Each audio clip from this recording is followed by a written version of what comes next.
Welcome to my channel my story of education. जैसे हमारे channel पे एसएससी जीडी की सारी तैयारी करवाई जाएगी। हम लोगों को टॉपिक वाइज टॉपिक और जो है हर एक क्वेश्चन को बताया जाएगा, उन क्वेश्चन को डिस्कस किया जाएगा हमारे चैनल पे, जो कि पिछले 5-4 सालों में 2019, 2021, 2022, 2023 तक के जो भी क्वेश्चन पूछे गए, 2024 में जो भी क्वेश्चन पूछे गए हैं वो हमारे इस चैनल पे आप लोगों को अच्छे से अच्छी परफॉर्मेंस के साथ हर वीडियो में टॉपिक वाइज टॉपिक बढ़िया से बढ़िया आप लोगों को क्वेश्चन बताए जाएंगे। तो आज हम डिस्कस करेंगे कि इतिहास के इतिहास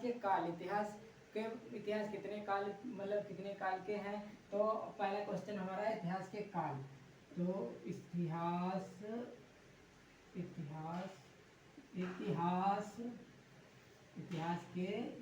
के काल। तो इतिहास के कितने काल होते हैं? तो इतिहास के 3 काल होते हैं। कौन कितने काल होते हैं? इतिहास के 3 काल होते हैं। इतिहास को यानी 3 भागों में बांटा गया है। नंबर एक होता है प्राचीन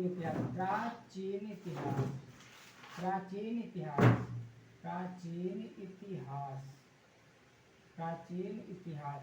नंबर 2 कौन सा होता है? मध्यकालीन इतिहास। मध्यकालीन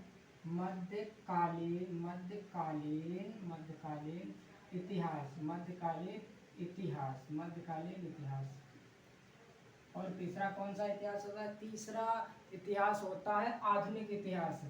तीसरा कौन सा इतिहास होता है? आधुनिक काल भी लगा लेते हैं इसमें। आधुनिक काल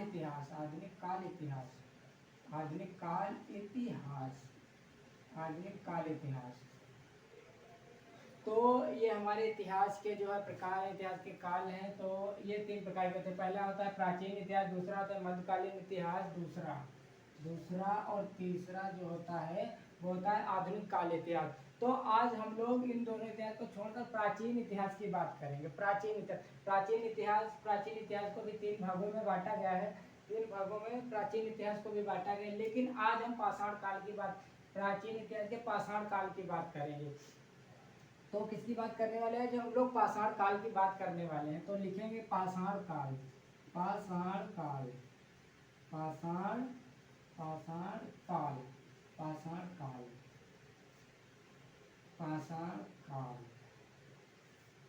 तो स्टूडेंट मैं आप लोगों को बता दूं, पाषाण काल को भी 3 भागों में बांटा गया है। पूरा पाषाण काल, मध्य पाषाण काल और नव पाषाण काल। तो आप लोगों के सामने मैं पूरा पाषाण काल, मध्य पाषाण काल और नव पाषाण काल तीनों के बारे में अच्छे से संक्षिप्त में बताने की कोशिश बताऊंगा।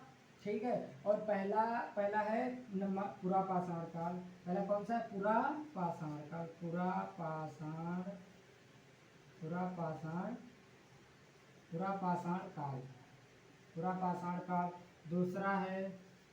कौन सा है? दूसरा है मध्य पाषाण काल। मध्य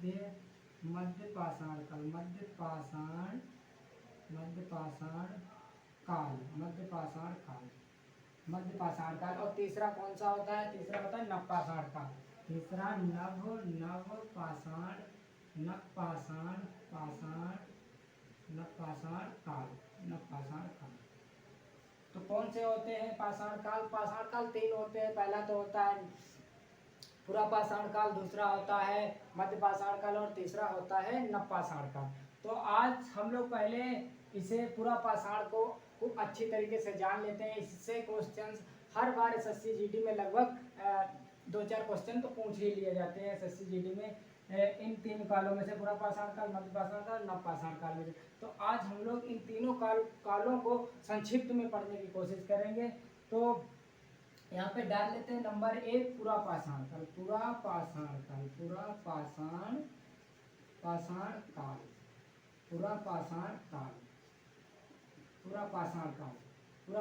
काल क्या है, इसकी समयावधि क्या है और इसके कौन कौन से जो है स्थल थे, तो ये सब इसमें क्या कौन से जो है औजार पाए गए, तो ये सब हम लोग पूरा पाषाण काल में जानेंगे। तो पूरा पहले ये समझ लेते हैं स्टूडेंट कि पूरा पाषाण काल का मतलब क्या होता है। पूरा मतलब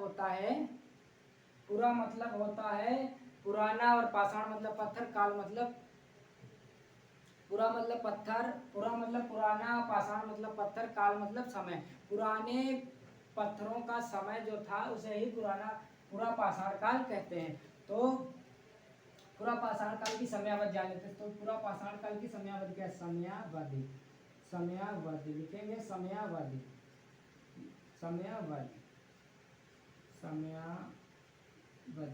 पूरा पाषाण काल की समयावधि क्या है? तो स्टूडेंट मैं आप लोगों को बता दूं पूरा पाषाण काल की समयावधि क्या है। तो पूरा पाषाण काल की समयावधि है 5 लाख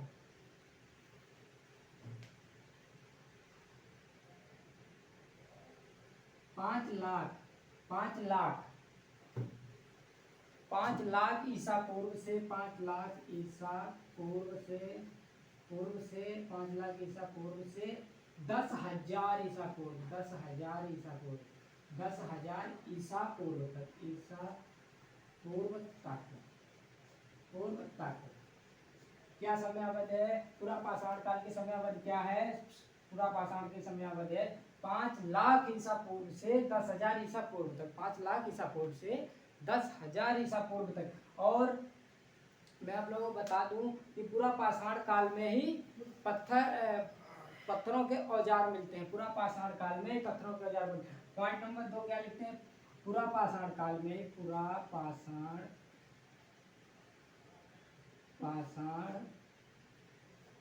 पाषाण काल में ही पत्थरों के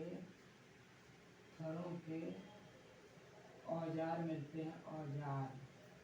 औजार मिलते हैं। पूरा पाषाण काल में पत्थरों के औजार मिलते हैं।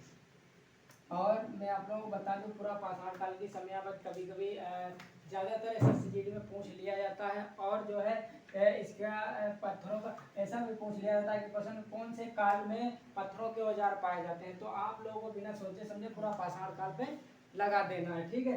तो ये एक क्वेश्चन इसमें से बन जाता है। और ये भी कभी कभी पूछ लेता है कि पूरा पाषाण काल की समयावधि क्या है। तो आप लोगों को यही 5 लाख ईसा पूर्व से 10,000 ईसा पूर्व तक लगा देना है, ठीक है। इसके बाद कि मध्य पाषाण काल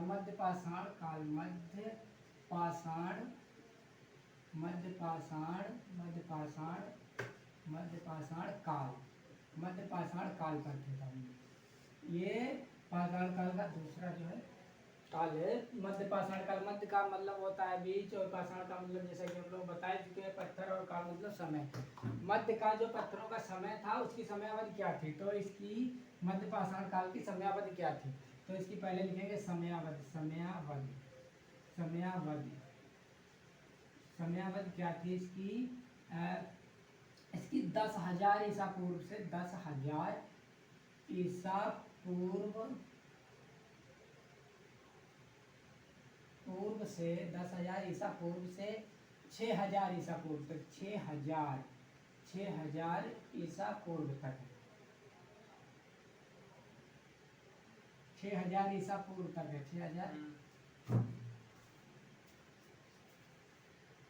6,000 ईसा पूर्व तक है। 6,000 ईसा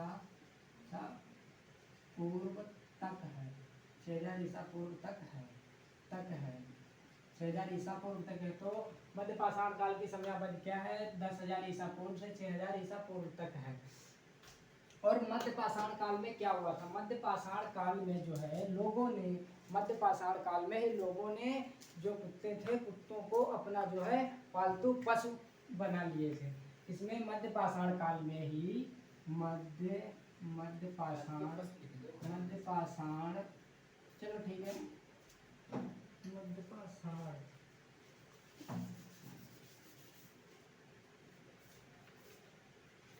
इसी काल में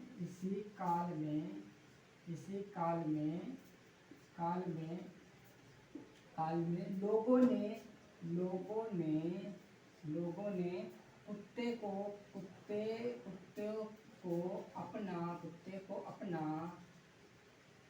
को अपना पालतू पालतू पालतू पशु बना लिए थे, पालतू पशु बना लिए थे, बना लिया था। तो ये भी क्वेश्चन पूछा जा सकता है कि कुत्ते को अपना पालतू पशु किस काल में बनाया गया। तो आप लोगों को पता होना चाहिए कि ये कुत्ते को जो है अपना पालतू पशु मध्य पाषाण काल में जो है बना लिया गया। और इसका समयावधि तो आप लोग 10,000 ईसा पूर्व से 6,000 ईसा पूर्व तक इसकी समयावधि है। तो आगे दूसरा पाषाण काल आता है तीसरा में, यानी नव पाषाण काल। तो आइए हम लोग जानते हैं कि नव पाषाण काल क्या है। तीसरा नव पाषाण काल, नव पाषाण काल, पाषाण काल, नव पाषाण काल, नव पाषाण काल। नव पाषाण, नव मतलब नया, पाषाण मतलब पत्थर, काल मतलब समय। नए समय का जो पत्थर थे उन्हीं का जो है काल, समय। तो इसकी समयावधि जान लेते हैं। नव पाषाण का की समयावधि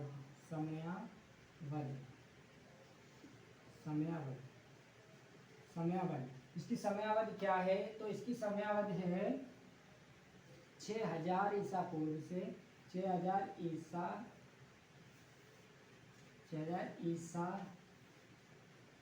6,000 ईसा पूर्व से 6,000 ईसा पूर्व से। तो इसकी समयावधि क्या है, 6,000 ईसा पूर्व से 1,000 ईसा पूर्व तक, 1,000 ईसा पूर्व तक, 1,000 ईसा पूर्व तक। इसकी समयावधि क्या है, नव पाषाण काल की समयावधि 6,000 ईसा पूर्व से 6,000, नव पाषाण काल की समयावधि 6,000 ईसा पूर्व से 1,000 ईसा पूर्व तक। और इस काल में क्या हुआ था, नव पाषाण काल में क्या हुआ था। तो दूसरा पॉइंट इसमें है, नव पाषाण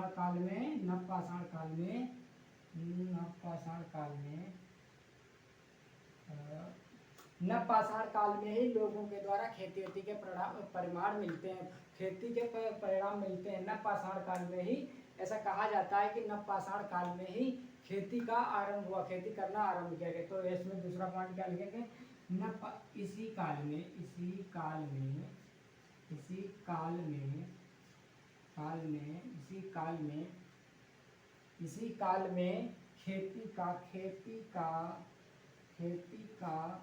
खेती का परिमाण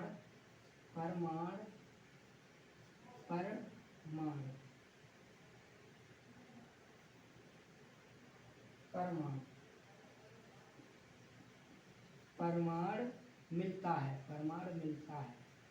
नव पाषाण काल की समयावधि है 6,000 ईसा पूर्व से 10,000 ईसा पूर्व। कितनी समयावधि, 6,000 ईसा पूर्व से 10,000 ईसा पूर्व। और इसी काल में खेती के प्रमाण मिलते हैं। कभी कभी एसएससी को एक क्वेश्चन पूछ देता है, क्वेश्चन को ही आंसर से बनाता है एसएससी कभी कभी।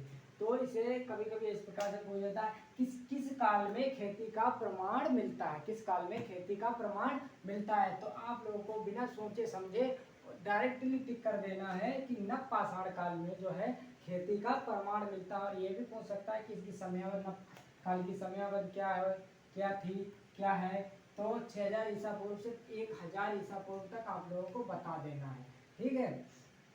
और इसी काल के स्थल कौन कौन से, इसी काल का एक स्थल था,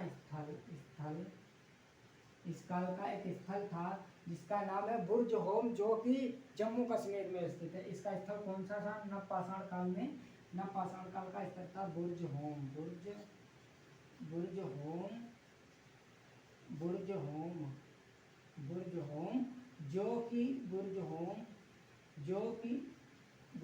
जो कि जम्मू कश्मीर में स्थित है। कहाँ स्थित है, जम्मू कश्मीर। तो सब नव पाषाण काल का स्थल कौन सा था, नव पाषाण काल का बुर्ज होम, जो कि जम्मू कश्मीर में स्थित है। कहाँ स्थित है, बुर्ज होम, जो कि जम्मू कश्मीर में स्थित है। तो हमने पाषाण काल के तीनों पाषाण काल अच्छे से समझ लिए होंगे। और जो है उसके बाद हम पढ़ाते हैं सिंधु घाटी सभ्यता। सिंधु घाटी सभ्यता को हड़प्पा सभ्यता भी कहा जाता है। सिंधु घाटी सभ्यता को क्या कहा जाता है, हड़प्पा सभ्यता। कभी कभी क्वेश्चन एसएससी ये भी पूछ लेता है कि सिंधु घाटी सभ्यता को, चलो ठीक है, सिंधु घाटी सभ्यता पढ़ाते हैं आप लोगों को। सिंधु घाटी सभ्यता इसे हटा दे, हड़प्पा सभ्यता कह भी कहते हैं। सिंधु घाटी सभ्यता, सिंधु घाटी घाटी सभ्यता सभ्यता सिंधु घाटी सभ्यता सिंधु घाटी सभ्यता सिंधु घाटी सभ्यता सिंधु घाटी सभ्यता सिंधु घाटी सभ्यता जो है कब, मतलब सिंधु घाटी सभ्यता की खोज कब हुई थी और किसने की थी, और इसके प्रमुख शहर स्थल कौन कौन से थे, हम लोग इसमें जानेंगे। ठीक है, और जो है इसके पहले तो जान लेते हैं इसकी खोज कब की गई थी और किसने की थी। तो इसकी खोज की गई थी सिंधु घाटी सभ्यता को, इसको जो है इसमें हड़प्पा सभ्यता भी कहते हैं।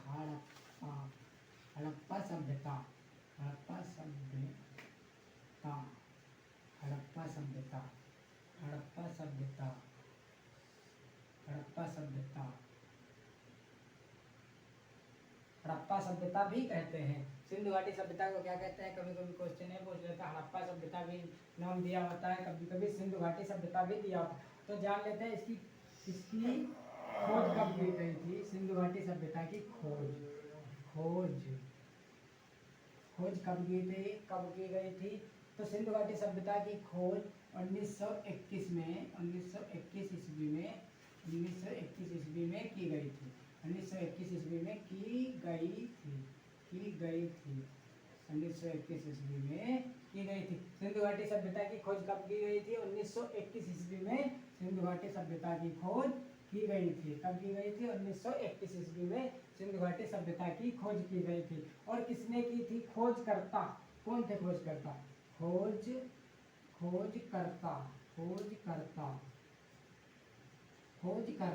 खोजकर्ता थे दयाराम साहनी जी। दयाराम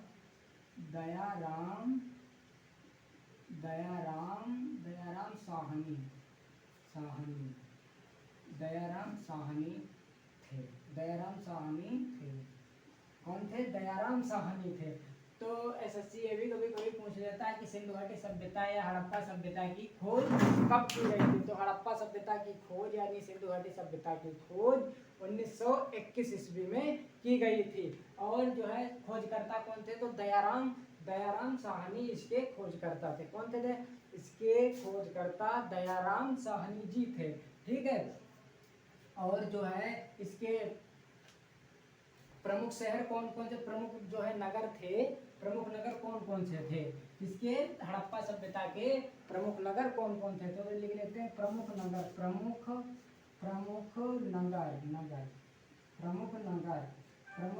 कौन कौन से थे, प्रमुख नगर कौन कौन से थे।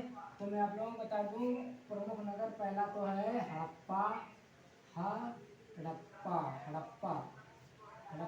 दूसरा है पहला कौन सा, इसीलिए सिंधु घाटी सभ्यता को हड़प्पा सभ्यता भी कहा जाता है। किस लिए कहा जाता है हड़प्पा सभ्यता, क्योंकि इसका प्रमुख नगर जो था वो हड़प्पा था। और दूसरा इसका था मोहनजोदड़ो।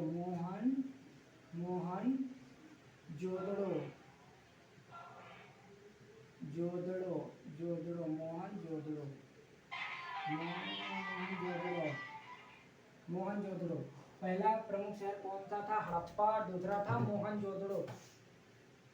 ठीक है, और इसका ठीक है प्रमुख शहर ये थे इसके, हड़प्पा और मोहनजोदड़ो। और इसके स्थल कौन कौन से थे, एसएससी कभी कभी ये भी पूछ लेता है कि हड़प्पा सभ्यता यानी सिंधु घाटी सभ्यता के स्थल कौन है। उसमें 4 ऑप्शन दिए गए, जो भी इसका ऑप्शन होगा एक ऑप्शन इसमें से दिया होगा सही वाला आप लोगों को। ठीक है, तो इसके स्थल भी जान लेते हैं। स्थल कौन कौन से स्थल, तो स्थल पहला है, 4 स्थल मैं आप लोगों को बताता हूँ। और पहला जो है स्थल इसका है, पहला स्थल है जो है वो चहुंदड़ो।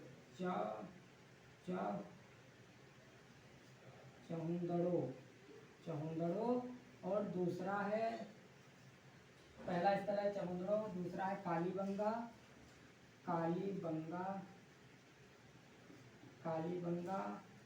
और तीसरा है लोथन है। ठीक है, और चौथा कौन सा है, चौथा है ठीक है, 3 ही रखते हैं। पहला चहुदड़ो, तो दूसरा कालीबंगा, तीसरा लोथन। और लोथन जो था, कभी कभी ये भी एसएससी पूछ देता है कि सबसे प्रमुख स्थल कौन सा था, तो इसमें लोथन लगाया जाता है। ठीक, लोथन ऑप्शन दिया होगा। ठीक है, ये सबसे ज्यादा लोथन होता है। ठीक है, तो इसके प्रमुख शहर ये हम लोगों ने जान लिया। इसकी खोज 1921 ईस्वी में की गई थी। खोजकर्ता थे दयाराम साहनी जी। और प्रमुख नगर हड़प्पा और मोहनजोदड़ो हैं। स्थल है चहुदड़ो, कालीबंगा, लोथन। ठीक है, और इसके बाद हम लोग आ जाते हैं कि मोहनजोदड़ो के बारे में। मोहनजोदड़ो का मतलब क्या होता है? मोहनजोदड़ो का मतलब होता है मोहनजोदड़ो को सिंधी भाषा में कहते हैं, सिंधु भाषा में कहते हैं कि मृतकों का टीला। मोहनजोदड़ो को सिंधु भाषा में मृतकों का टीला कहते हैं। तो हम लोग जान लेते हैं मोहनजोदड़ो के बारे में कुछ, क्योंकि एसएससी मोहनजोदड़ो से भी रिलेटेड कुछ क्वेश्चन कभी कभी पूछ लेता है। तो हम लोग जानेंगे मोहनजोदड़ो के बारे में।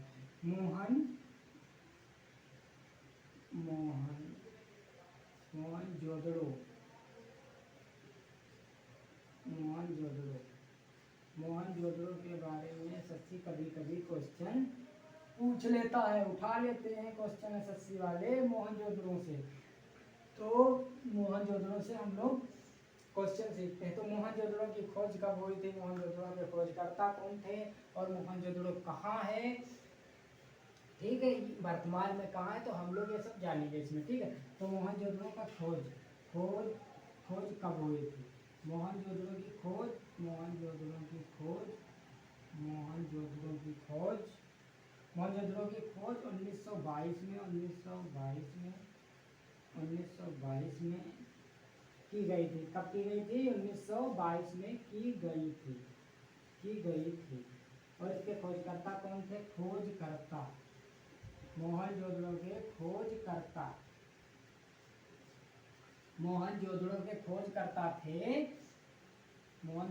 खोजकर्ता थे रखाल दास बनर्जी। क्या नाम था? रखाल दास बनर्जी, इनका पूरा नाम था रखाल दास बनर्जी। तो मोहनजोदड़ो की खोज कब हुई थी? 1922 ईस्वी में की गई थी। और इसके खोजकर्ता कौन थे? रखाल दास बनर्जी जी थे। ठीक है, और ये कहाँ स्थित है? वर्तमान में मोहनजोदड़ो जो है वो कहाँ स्थित है? तो ये कहाँ स्थित है? स्थल इसका कहाँ?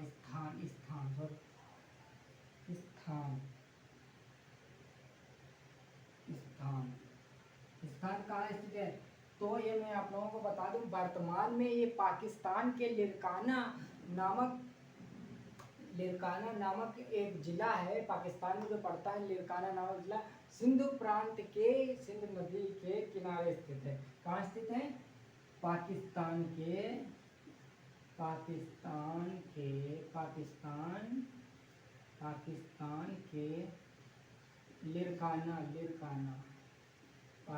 के लिरकाना कहाँ स्थित है? पाकिस्तान के लिरकाना जिले के सिंधु घाटी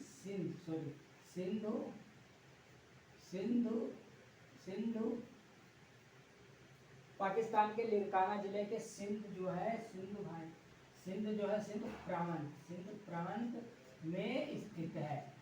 प्रांत में स्थित है। कहाँ स्थित है? सिंध प्रांत में स्थित है। ठीक है, तो मोहनजोदड़ो की खोज कब हुई थी? 1922 ईस्वी में की गई थी। और खोजकर्ता थे रखाल दास बनर्जी। और ये स्थित कहाँ है? ये पाकिस्तान के लिरकाना जिले के सिंध प्रांत में स्थित है। ठीक है, मोहनजोदड़ो के खोज 1922 ईस्वी में की गई। खोजकर्ता रखाल दास बनर्जी थे। और स्थान पाकिस्तान के लिरकाना जिले सिंधु प्रांत में स्थित है। ये कौन? मोहनजोदड़ो। कभी कभी एसएससी ये भी पूछ लेता है कि मोहनजोदड़ो कहाँ स्थित है, वर्तमान में मोहनजोदड़ो कहाँ स्थित है। तो हम और आप लोग कुछ नहीं, बिना सोचे समझे डायरेक्ट क्वेश्चन मतलब आंसर कर देंगे, लगा देंगे निशान कि पाकिस्तान के लिरकाना जिले में सिंध प्रांत में स्थित है। ठीक है, इसी के साथ फ्रेंड्स हम अपने टॉपिक्स को समाप्त करते हैं। और जो है जिन लोगों ने हमारे चैनल को सब्सक्राइब नहीं किया प्लीज़ वो हमारे चैनल को सब्सक्राइब कर लें। और बताया जाएगा जिन क्वेश्चनों को एसएससी हर बार में लगभग पूछता है, तो वही 4-5 साल पहले से लगभग एसएससी उन क्वेश्चनों को पूछता है, उन्हीं क्वेश्चनों को हम लोग पढ़ाने की कोशिश करेंगे। धन्यवाद, आप लोगों को समय देने के लिए बहुत बहुत धन्यवाद।